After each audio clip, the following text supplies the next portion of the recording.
Today on One, your daily dose of local affairs and social media commentary. Today on One, new Etosha fence to mitigate human-wildlife conflict and livestock diseases. Popular Democratic Movement Youth League to boycott Independence Day celebrations. Deb Marine targets sustainability with high expectations for diamond industry. And incoming Namibia Football Association president promises to rebuild football in the country.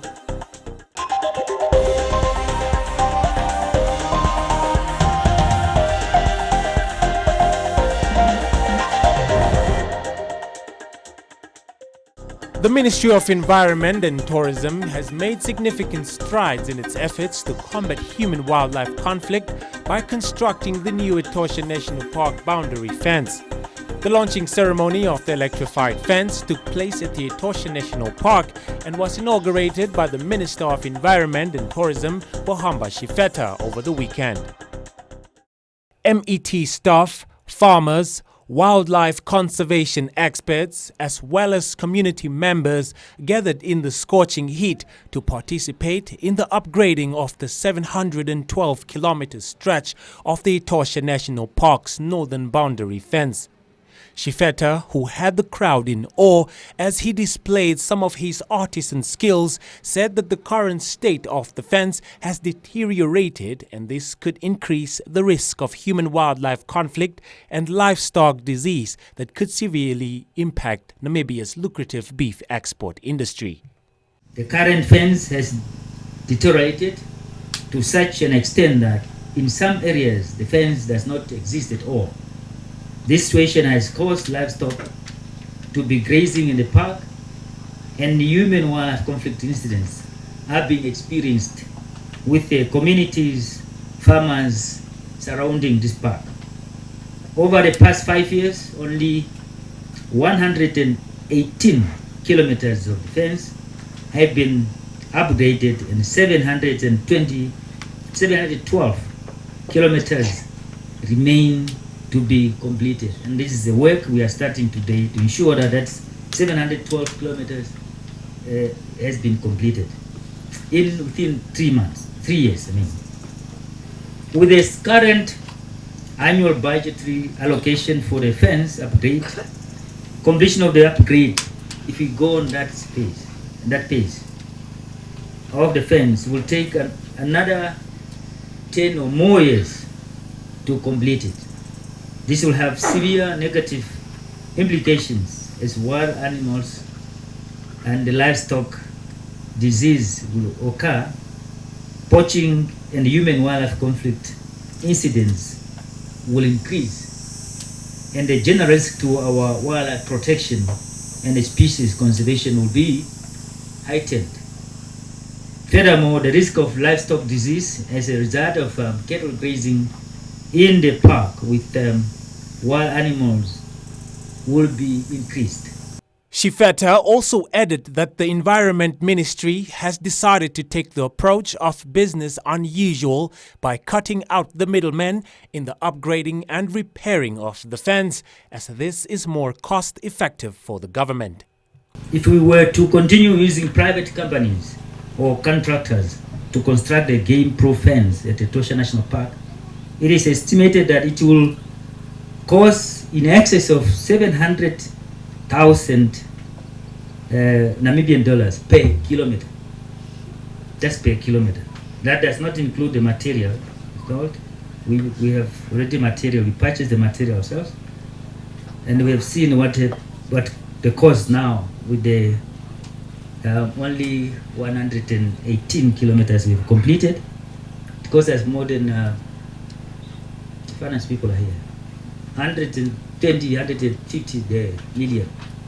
If we have to complete the 712 kilometers around Etosha, it will cost the government almost $500 million just to complete it. But now, our approach as a team in the ministry is that through the use of our own staff members and other assistants and volunteers, it is estimated that we will spend less than 10 million Namibian dollars over the next 3 years to undertake this work.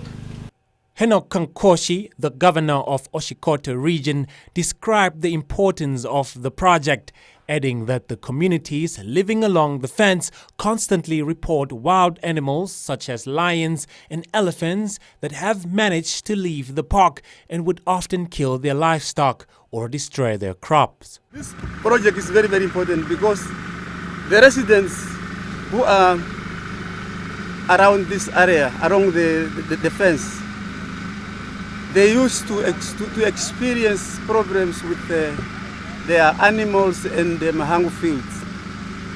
Elephants are coming out, then they destroy their mahangu.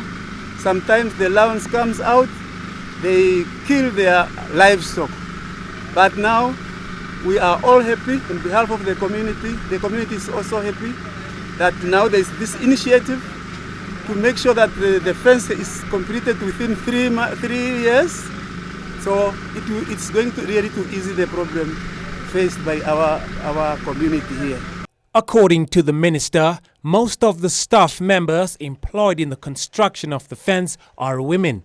Shifeta also encouraged the private sector and the country at large to mobilize themselves to contribute to this initiative.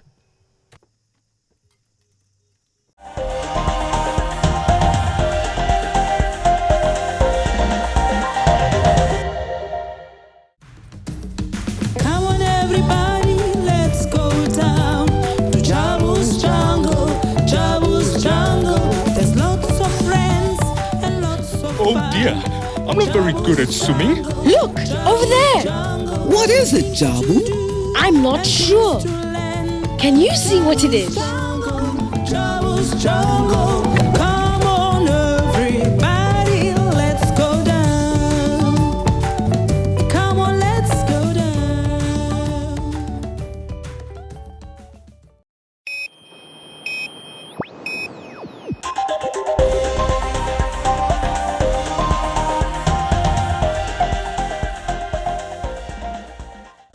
The youth wing of the Popular Democratic Movement (PDM) has announced that they will not be attending the 30th Independence Day celebrations next month. The group says that there is nothing to celebrate as the country is faced with a high unemployment rate and poor infrastructure. In his remarks, the PDM Youth League spokesperson Maximilian Kachimune said that despite the founding father addressing the nation on Independence Day, he too could not be happy with the current state of the country. Founding father is, of course, a member of the Sabo Party. It is his prerogative, yes, I think, and duty as well, to be at the independence celebration and address the Namibian nation as a member of the Sabo Party. Yes. But I think the founding father must also be honest within himself and look at the Namibian situation and really analyze, can we really spend this 1 million on a 1 day, 5 hour celebration, or can the 1 million actually go to the Kavango East region and build that school that is having where learners are learning under a tent? Where is the priority here? Is independence celebration just important to go to Independence Stadium and eat brechen and boerewors, or can we put that money into more imperative issues such as the education sector, or even buying more beds for Kadutra Hospital? These are important issues, and I think the founding father, if he is going to address people at independence, he must reflect upon these realities and be truthful to himself. The Secretary General to the PDM Youth Wing, Pensen Kachiriova, said that the liberation heroes who have died for the independence of the country would have been disappointed in the way the country is being run.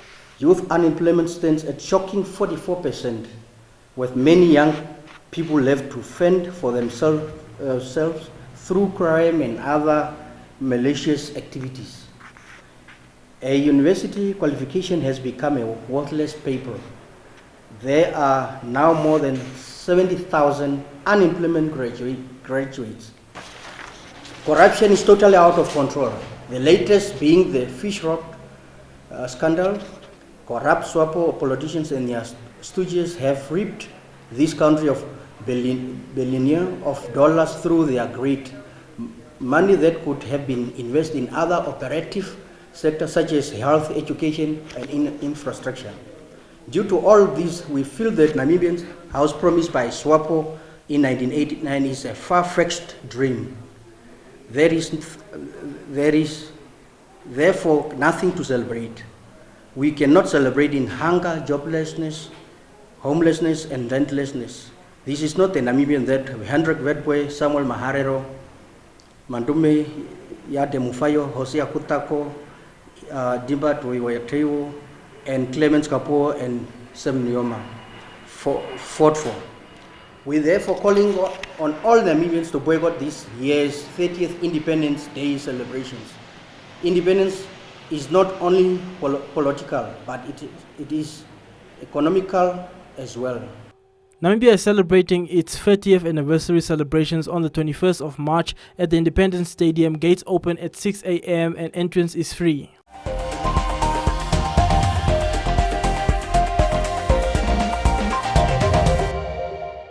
You make me go crazy. You make me go baby. Next on Family Affairs. There were three guys, friends, family. And ladies and gentlemen, there were calls for them to come together.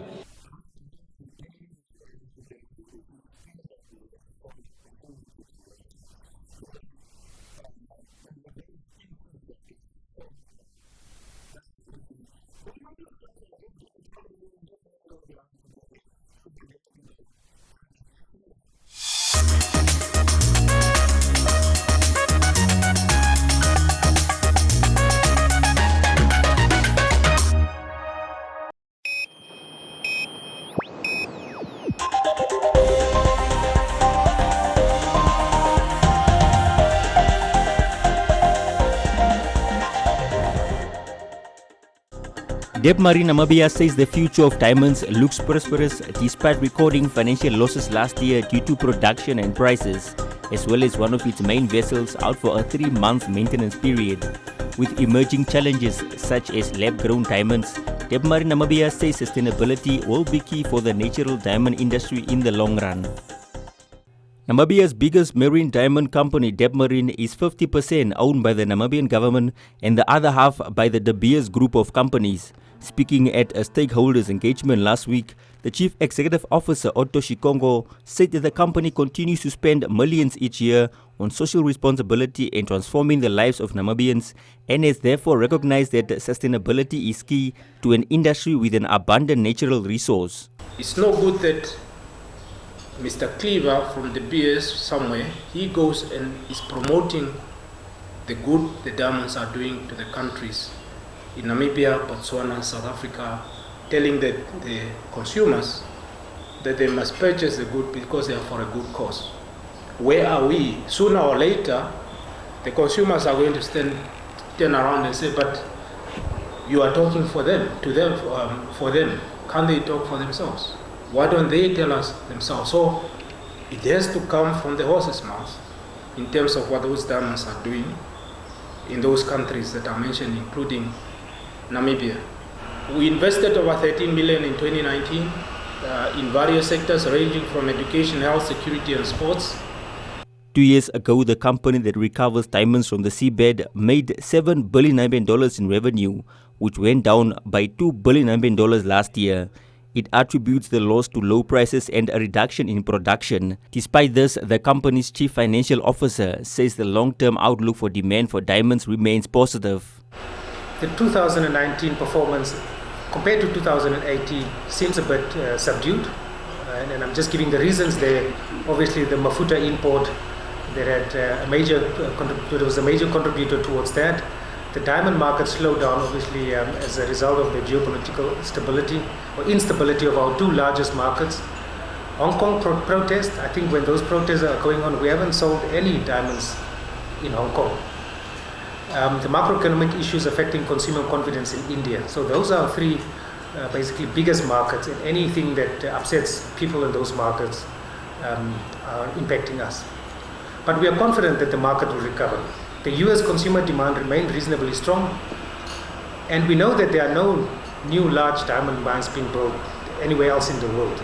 So eventually, demand will outstrip supply, and we should get back to our norms. As I've said, the natural diamond strategy and the work that are doing around that will set us onto that path. The 7 billion AMD3 investment is a testament of our confidence in the industry. So we wouldn't have spent 7 billion, or we wouldn't have embarked on a 7 billion project if we hadn't believed in this industry and the market going forward. The event was attended by various ministers and heads of industries. Minister of Mines and Energy Tom Alwendo said the mining sector would continue to play an important role in the economy. He further urged the private and public sectors to collaborate and give hope to the country amidst an economic crisis. The fact that the economy is not growing, there are a number of people who are already becoming less hopeful. People who are thinking things are really just getting worse and worse. And it's for us to try and actually create that hope again, by doing what is necessary, by really acting very fast, by taking decisions when we need to take them. And when I'm saying we, I believe, I'm meaning the public sector and the private sector together. And I think that way we are going again to give the people the hope that things can change. It does not help for us to blame each other. It does not help to shout at each other. It will not resolve anything. But as I said, if we really got a common vision, and individually where we are, we work together towards that vision, I think things are going to change. Alwendo and Shikongo both agree that lab-grown diamonds are not a threat to the natural diamond business, as there is a distinct difference between the two products. With regards to the coronavirus outbreak, Shikongo said the top two markets for Namibian diamonds are the US with 50% and China 16%, and that consumers are the main determinant of the industry's success.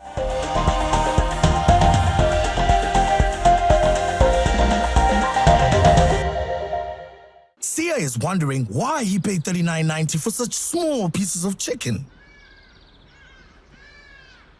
It's official. Sia is hungry like a lion. When you're hungry like a lion, only Hungry Lion can satisfy you with king-size chicken. Get the to-go. That's two bigger, juicier pieces of chicken and chips for only $37.90. Hungry like a lion.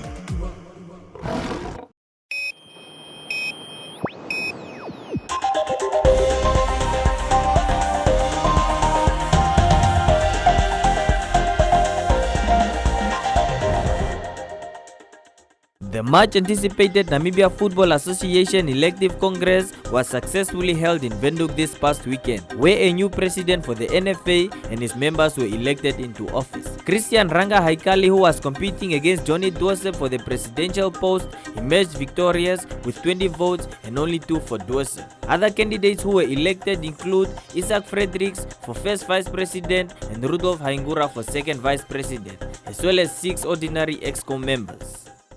At the media briefing, the newly appointed president of the Namibia Football Association, Ranga Haikali, has commended the FIFA Normalization Committee for successfully organizing the NFA Elective Congress, as he believes that it is a step in the right direction to normalize the state of football in the country. Namibia is close to football being normalized now, and we hope with the team that has been elected, we will be able to work together as a team. It will be challenging. There are a lot of other things that we have to address. We'll focus on building. We'll obviously be learning from the mistakes and things that have been done in the past to try and avoid them. But ours is more to rebuild football in the country. Asked by the media if reinstating the Namibia Premier League Committee from suspension was in his plans as the new president of the NFA, Haikali advised the NPL committee to refrain from involving legal issues into football matters. Ranga has also backed his continued pursuit of the NFA presidential position, stating that he has the ability to develop football in the country. I can only say this case has been a matter of court cases. We want to move away from legal battles and rather restore our pride as a nation to debate and follow the procedures that have been laid down. There is still a request, and I'm still going to continue as a president to preach for compliance in terms of the directives that have been given. Once NPL is prepared to comply and meet those objectives, I think we can start football going forward. So I'm also begging to them, they should stand their ground as to what they think is all right, but for the sake of the nation, let us all please just comply with the guidelines and directives that have been given, and football can start anytime. I still believed that I can add to developing football in the country. I never went to a single court. I never challenged any of the processes, and that's probably something we can learn to respect our democratic values as a nation, as football, fair play, and build together and stop fighting one another. The NPL committee members remain suspended, with the NFA football members voting 20 in favor of the suspension against 2 votes for the lifting of the suspension.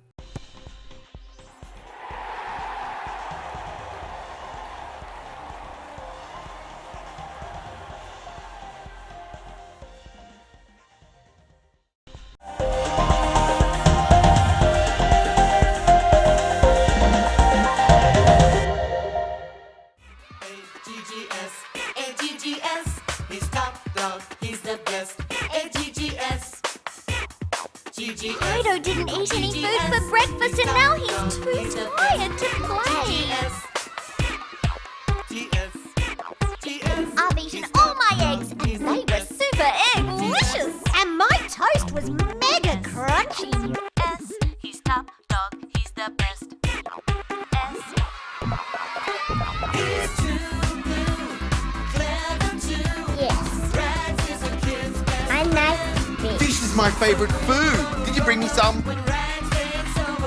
I'm not hungry enough to eat eggs. R-A-G-G-S, R-A-G-G-S. He's top dog, he's the best. R-A-G-G-S.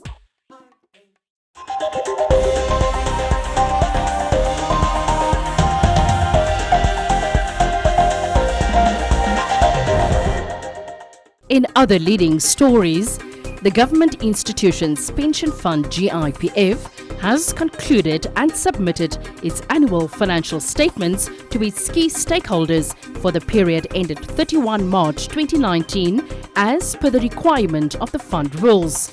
The GIPF has once again received an unqualified audit opinion.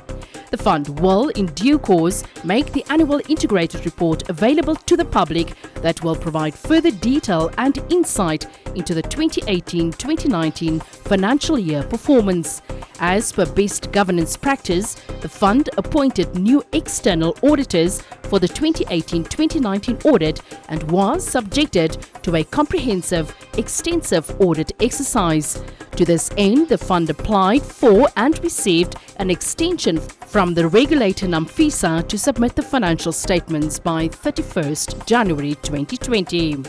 And the Bank of Namibia investigated the business model of Crowd One Network Limited in accordance with the Banking Institutions Act 1998, Act No. 2 of 1998 as amended.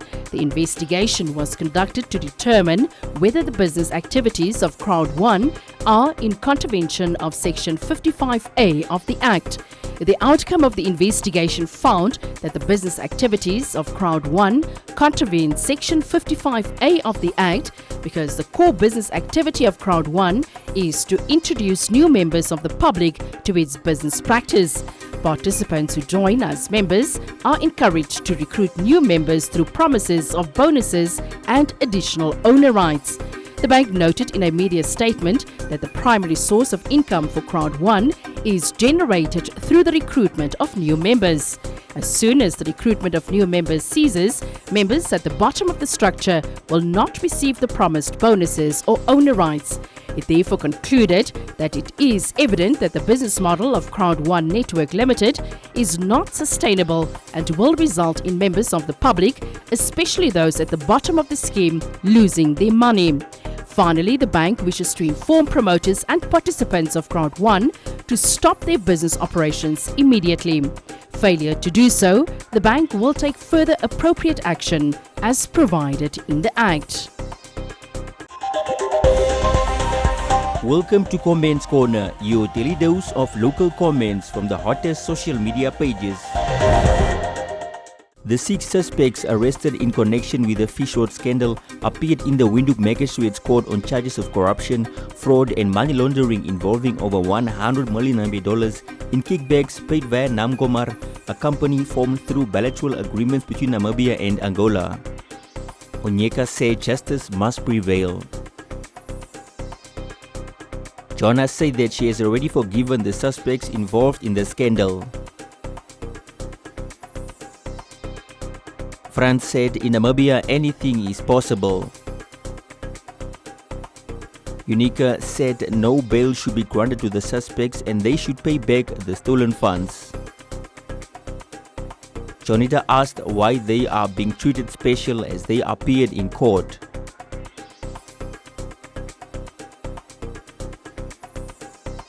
The Namibia Premier League football players, accompanied by football fans, embarked on a peaceful demonstration to the NFA Soccer House, citing their disappointment in management. Andrea said the youth minister should be appointed by the league.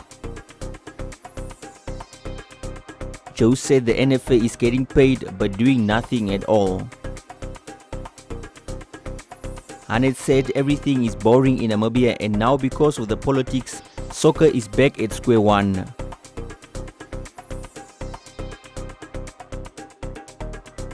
Lapazi said soccer should be improved because there are too many players on the streets.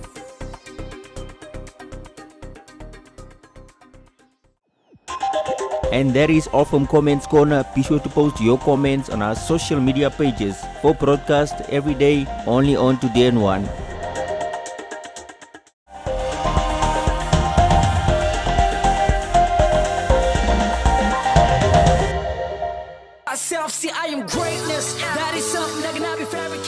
Welcome to the fresh, funky new kid on the block called The Ain't Like a Vibe. Let's imagine you are an MC of the biggest hip-hop show in the country. Okay. How would you introduce yourself? Fred got one for the people. Kere Mami is actually a song that I wrote. When was it? 2017. I've been a musician ever since I was born. They say that hoes heal over time. So why does it feel like I could die? They call me Boss Smash, so what you gon' do? I'm always with the gang. Who the hell are you? They call me Boss Smash. No man try to stop me. No one is try to stop. Cause I'm all about that shako.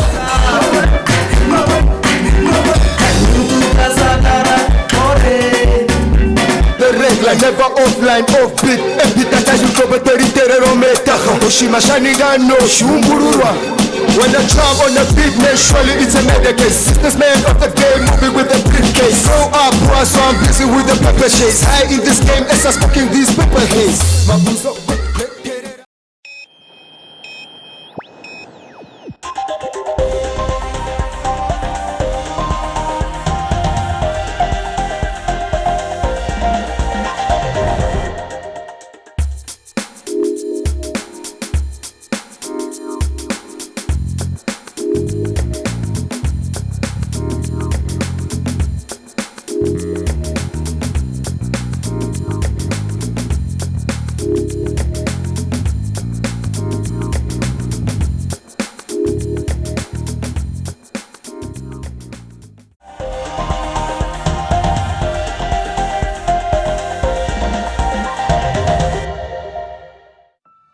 I've booked your shower, sir.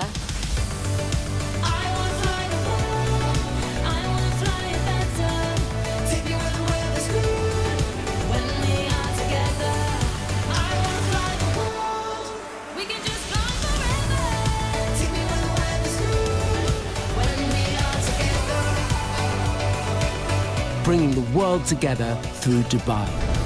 Fly Emirates, fly better.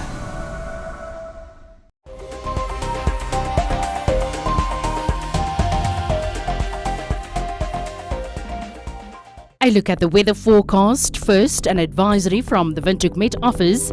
Heavy storms are expected in the northeastern regions, Otjadon-Jupa, Commas and southern regions. Please do take the necessary precautions. The Namibia interior partly cloudy in the Kunene and Iranga regions. Elsewhere partly cloudy and warm to hot with isolated thunder showers but scattered thunder showers in the northeastern regions, Otjadon-Jupa and Commas regions and in the western parts. The coast partly cloudy and cool to warm with showers over the central and southern parts. The wind moderate northwesterly to southwesterly.